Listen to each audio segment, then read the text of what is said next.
know it's a vibe.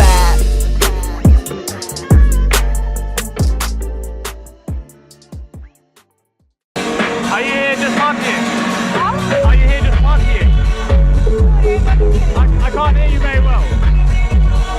I said, are you just here to party? You're here to party. Your English is very good.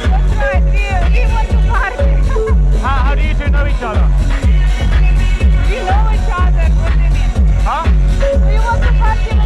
Yeah, why not? Is this water or vodka? Huh?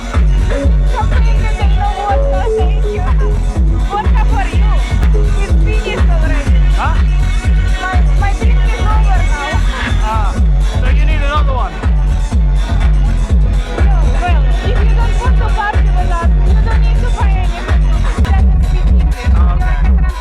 What's that?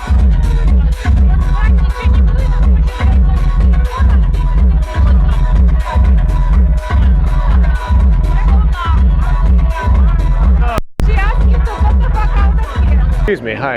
This is like really random, but I just saw you just stood here and I like you. I thought you looked quite nice. Thanks. I just thought I'd say hello to you. Hi. What's your name? Where are you from? I'm from the UK. And Also. you? Hamburg. Oh, you're German? Yes. Oh, I thought you looked actually quite exotic. Too exotic to be from here. I thought maybe No, like I am. Serbian or something. How did you know I was from England? I can hear it. Oh, my accent. Oh, I thought you were like following me and you knew it or something. No. Oh, I was a bit afraid maybe she's like a stalker or No. something. Okay, that's good to know.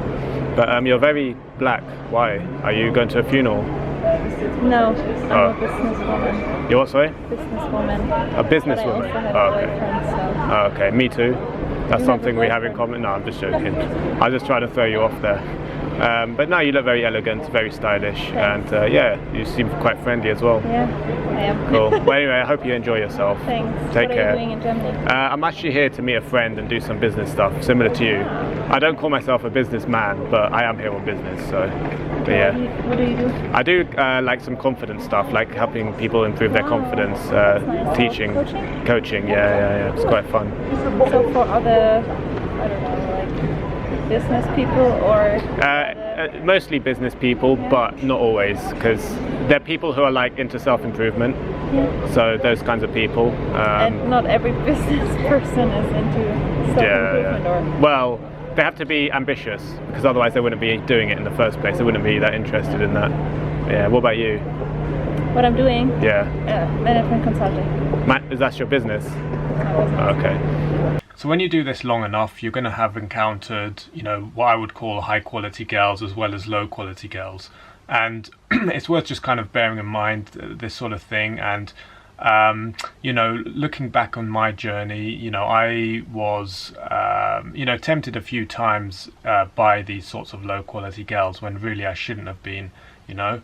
And it's something that you learn from. It's like when you've got that sort of strong masculine frame, and you have your own sets of values that you stick to, then you don't get fazed by beauty, you don't get fazed by nonsense, and you have your own set of principles that you stick with. And so, you know, when there's, like, for example, in this case where, you know, there's a party girl, she's trying to get me, essentially just trying to get me to buy her a drink.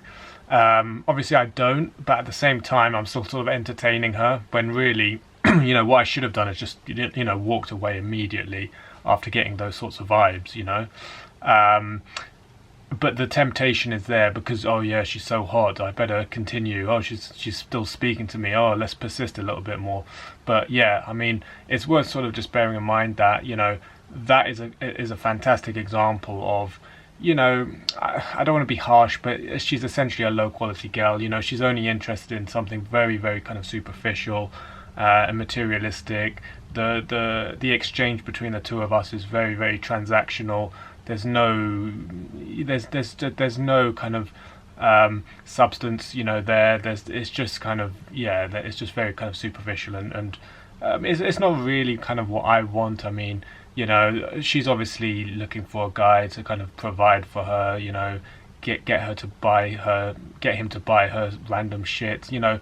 That's obviously not what I'm about. fair enough. Maybe there's guys out there who don't mind doing that, but really, are they going to be satisfied in the end? Most likely, probably not. If the guys just ends up sort of paying for her, and it's just a very sort of transactional sort of relationship, why do you want that? In both of these examples, you'll see that I'm getting rejected in both these cases, but there's a very sort of different vibe in both of them.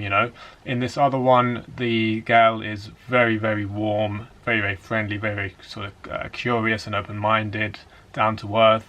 And these are really quite important qualities, I would say, which really sort of determines whether that person's going to be a much more sort of higher quality, so to speak. So yeah, I mean, there's a curiosity behind her. There's a warmth. There's an appreciation. Most importantly, there's that human connection. There's an appreciation of the fact that I've gone out of my way to give a compliment, to try and get a little conversation started. Of course, it can't work out for one reason or another, but at least there's that appreciation, and at least there's that sort of warm spirit behind it. So yeah, that's kind of the difference. And I guess like the main sort of thing to take away from this really is that it can be very, very tempting, especially in the early days when you might be getting some attention from an attractive girl, but you need to kind of look past that. You need to actually look at the personality, think what's actually going on, what is the vibe going on here, am I going to be satisfied with this, and looking past just the sort of the sort of initial sort of beauty, which can be a little bit captivating initially. It's important to kind of look past that and actually think, okay, what's actually going on here?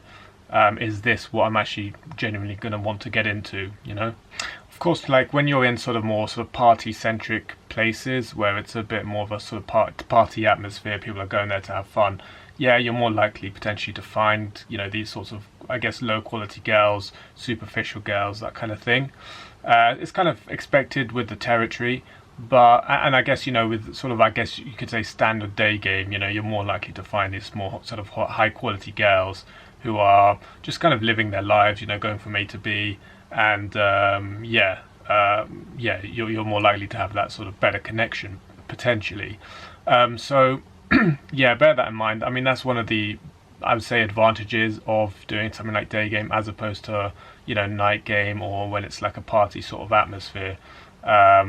You're going to get less of that sort of transactional vibe, or what's in it for me, that kind of vibe.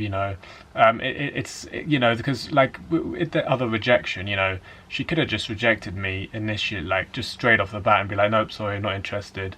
But she was actually curious about me, and wanted to at least have a little bit of conversation. She appreciates it. There's a bit of value exchange between the two of us, and that's a really positive thing, really. That's what makes it fun and engaging. So it's important to actually look past beauty on a surface level, and I kind of look beyond that and see, okay, what is this person? What are they actually like? Am I actually going to resonate with this person? Don't get blinded by beauty. It's an easy trap to fall into, especially in the early days, especially if you're not used to that real sort of abundance. So yeah, just bear that in mind. Cheers for watching. If you'd be interested in one-to-one coaching with me, where we'll go out in public and work on you approaching girls, or more generally with your social confidence, please visit my website ed-game.com.